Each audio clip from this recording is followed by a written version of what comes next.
Hello and welcome back to Shakesyear. We are on the final day of Richard III. Can you believe it? I feel like we've been with him forever.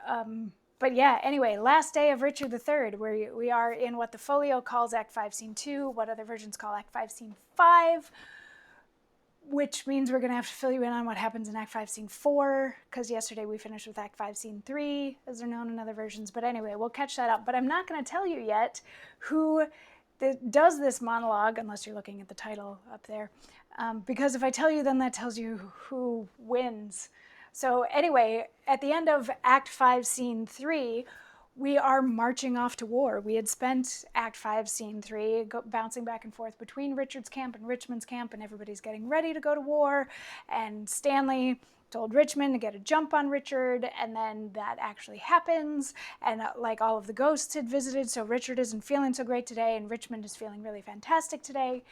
And at the very end of Act 5, Scene 3, we find out that Richard finds out that Lord Stanley is not bringing him an army and will not be fighting on his side. So he orders Stanley's son George to be killed. But they're like, the other army's coming, so we should go fight right now. Can we kill George later? And he's like, okay, fine. So they go off to fight a war.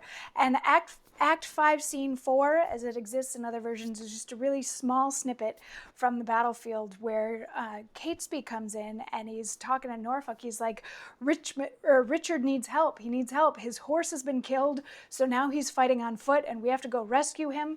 And then we get to see Richard, and we get to see one of the most famous lines in the Shakespearean canon, where he says, a horse, my kingdom for a horse.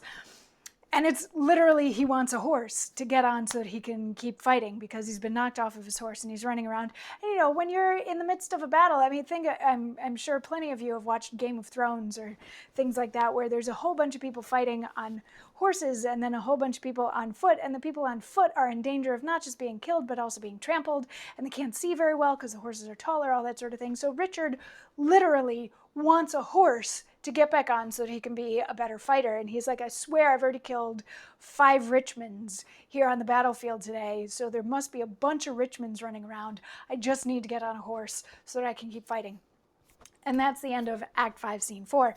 Act 5, Scene 5 starts out somewhere else on the battlefield where Richard and Richmond have found each other and they're fighting battle royale between the two of them. It's actually just all done in stage directions. It's a very short stage direction. It just says, like, enter Richmond and Richard fighting. Richmond strikes Richard. And that's it. Richmond strikes and kills Richard, and he's dead, and the war is over. Just like that. Just like that. It's so quickly over. So then they look around and they take stock on the battlefield, and they're like, you know, we won the day. This is great. How many noble people here have died? And then a list of the noblemen who died in this battle is read off. And Richmond, the victor, says, inter their bodies as become their births. Proclaim a pardon to the soldiers fled, that in submission will return to us.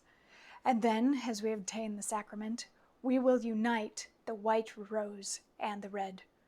Smile heaven upon this fair conjunction, that long have frowned upon their enmity.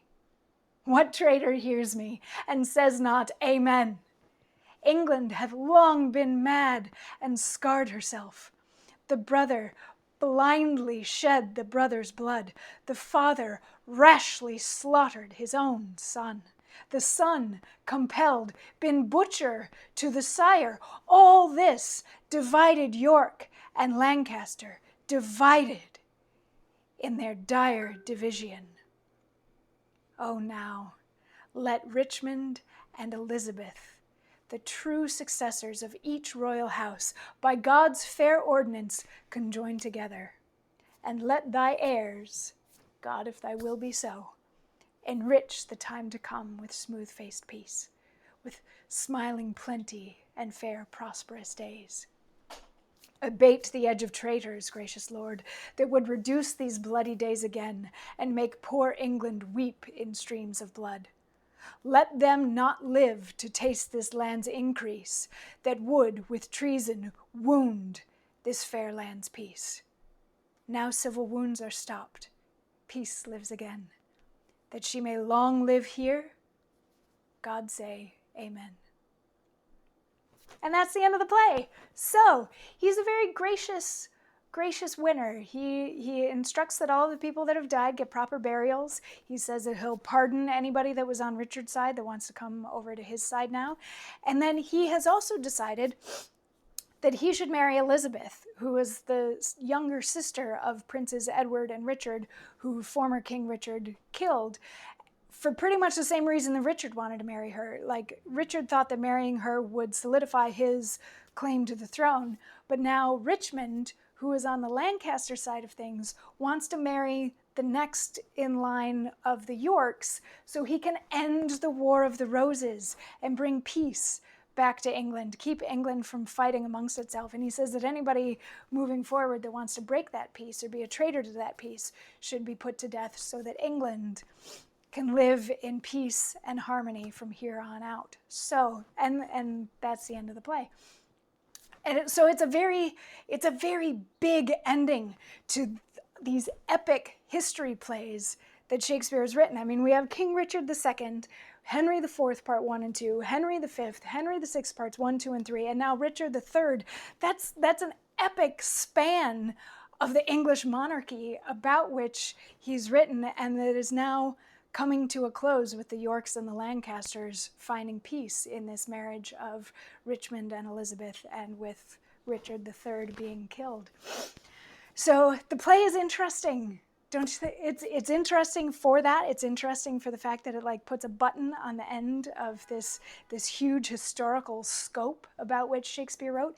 And I've seen in some places they say that the historical records from these times are very bland. Like, sometimes they kept track of like birth dates and death dates and marriage dates and all that sort of thing, but there wasn't a lot written down about motivations or feelings or that sort of thing. Or just like, this war happened on this day and these people died. So some historians, I believe, actually do look to Shakespeare's plays for potential motivations for why some of these things might have happened. Yes, Shakespeare took liberties with his historical plays. He changed around characters. Richard II, his wife, is a conglomeration of 2 wives that the actual Richard II had, all of that sort of thing. So yes, there are liberties taken, but being able to look into the minds of some of these characters through these plays does actually help maybe give us some insight into one possible way that things actually played out back in the day. And I think that Richard III is specifically interesting because Richard is the villain. The protagonist of this play is the villain, and he tells us from the get-go, I'm a villain and I plan on doing bad things. But the way that the play has been written, at least for the beginning of the play, you as the audience are kind of rooting for Richard. We're like, yeah, we know that you're the bad guy, but you're so good at being the bad guy, and you're so good at getting people to do what you want them to do. Like, that's really impressive. But then you reach a certain point where he has done enough bad things that the audience can't agree with anymore, nor can the other characters in the play agree with anymore, that finally by the end, when Richmond kills him in battle and wins and becomes the next king of England, the audience can feel this sense of peace and resolution, and like the right thing happened. The right guy won in this play. So you start out the play rooting for Richard, and by the end, you're glad that he died. And I don't know, that's a thing to think about in certain political climates with certain people in charge who at one point you might have thought it was a great idea, but then partway through their reign or their term, you see that they've done a lot of horrible things, and I guess it gives us all permission to change our minds now that we have new information, that kind of a thing. And that's sort of where I see this play going and how it might fit in with the current world. And just really quickly, I know that I don't talk a lot about the current world and stuff that's going on, but there is a Shakespeare's Globe Theatre in England that doesn't receive funding from the government, and with everything that's happening with COVID-19 and all these quarantines and lockdowns and stuff like that, they are in danger of closing.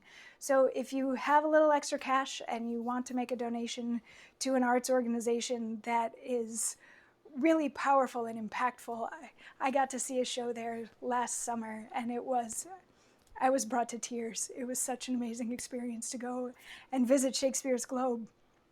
And it's a place that celebrates his work and makes them fun and accessible and inclusive for all kinds of people. So if you have a little extra money and you feel like making a donation to a fantastic arts organization, perhaps consider supporting Shakespeare's Globe in England during these trying times where we all feel a little lost, a little isolated, and a lot of us are turning to art to get through it. So Shakespeare has sustained us for the last 400 and some odd years. If you want to help make sure that he continues to do so, his works continue to do so, please consider making a donation. Anyway, all of that aside, tomorrow is new play day, and we get to dig into, dun dun dun, Romeo and Juliet. You probably aren't even going to need me to walk you through this one because you already know it, but we're going to walk through it anyway, and I will see you tomorrow as we start to dig into that.